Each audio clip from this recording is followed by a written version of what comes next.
आज से लगभग 2.4 बिलियन साल पहले अर्थ पर एक ऐसा इवेंट हुआ जिसने उस वक्त अर्थ के फ्यूचर को ही बदल दिया।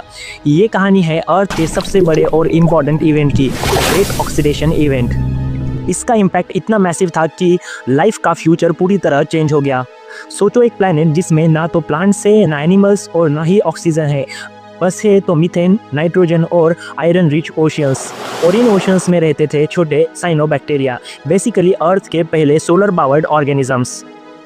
ये सनलाइट यूज करके अपना खाना बनाते और ऑक्सीजन रिलीज करते। पर ट्विस्ट ये था, ऑक्सीजन एटमॉस्फेयर में जा ही नहीं रही थी। पर क्यों? क्योंकि अर्ली ओशंस आयरन से लिटरली भरे पड़े थे। ऑक्सीजन जैसे ही बनती तुरंत आयरन के साथ रिएक्ट हो जाती और इसका रिजल्ट ये होता कि आयरन रस्ट बनकर ओशियन फ्लोर पे सेटल हो जाती। इसी प्रोसेस ने बनाए वो beautiful banded iron formations. Simple words में आयरन एक जायंट ऑक्सीजन स्पॉन्ज की तरह बिहेव कर रहा था। जब तक ये स्पॉन्ज पूरा फिल नहीं हुआ, ऑक्सीजन एटमॉस्फेयर में आ ही नहीं सकती थी। बट जब ओशियन का आयरन खत्म हुआ, ऑक्सीजन ने फाइनली एटमॉस्फेयर में जमा होना स्टार्ट किया और यही मोमेंट था द ग्रेट ऑक्सीडेशन इवेंट। और ये सब हमें कैसे पता चला? जियोलॉजी से। क्योंकि 2.4 बिलियन ईयर्स के बाद रॉक सडनली रेड दिखने लगती है।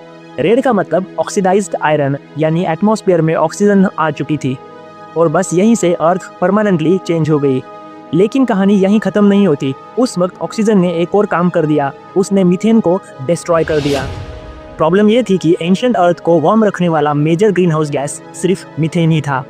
मीथेन डाउन हो गया तो टेम्परेचर भी डाउन हो गया and that's why planet literally freeze हो गया। और इसी के चलते अर्थ सीधा हुरोनियन आइस एज में ढक गया। हर तरफ ग्लेशियर्स, एक्सट्रीम फ्रीजिंग, सब कुछ लाइफ के अपने ही एक्शंस की वजह से। लिटरली अर्थ का पहला लाइफ इंड्यूस्ड क्लाइमेट डिजास्टर। यहीं से स्टोरी और इंटरेस्टिंग हो जाती है। ऑक्सीजन अर्ली ऑर्गेनिजम्स के लिए एक्चुअली टॉक्सिक थी। जो अडेप्ट नहीं कर पाए वो एक्सटिंक्ट हो गए। लेकिन कुछ माइक्रोब्स ने ऑक्सीजन को एनर्जी के लिए यूज़ करना सीख लिया और इसका फ़ायदा ये हुआ कि सेम फूड से 20 गुना ज़्यादा एनर्जी मिलने लगी। ये एक्स्ट्रा एनर्जी ही फ्यूचर लाइफ फॉर्म्स को कॉम्प्लेक्स बनाने वाली थी। इसी ऑक्सीजन की वजह से यूकैरियोटिक सेल्स बने, माइटोकॉन्ड्रिया इवॉल्व हुए और इवेंचुअली हम आए। मतलब अगर ग्रेट ऑक्सीडेशन इवेंट नहीं होता तो कॉम्प्लेक्स लाइफ एग्जिस्ट ही नहीं करती। ग्रेट ऑक्सीडेशन इवेंट के बाद अर्थ पर मिनरल्स की वैरायटी एक्सप्लोर हो गई, 1500 से सीधा 4500 तक। आज अर्थ के जितने भी मिनरल्स हैं उनका मोर देन हाफ सिर्फ इसीलिए एग्जिस्ट करता है क्योंकि ऑक्सीजन ने पूरी प्लैनेट की केमिस्ट्री ही बदल दी। तो समरी सिंपल है, टाइनी साइनोबैक्टीरिया ने ऑक्सीजन बनाना शुरू किया, ओशियंस को रस्ट कर दिया, प्लैनेट को फ्रीज कर दिया, लाइफ को कॉम्प्लेक्स बनाया और अर्थ की रॉक्स तक बदल दी। ये इवेंट एक रिमाइंडर है, लाइफ सिर्फ एडाप्ट नहीं करती, लाइफ पूरे प्लैनेट को शेप करती है।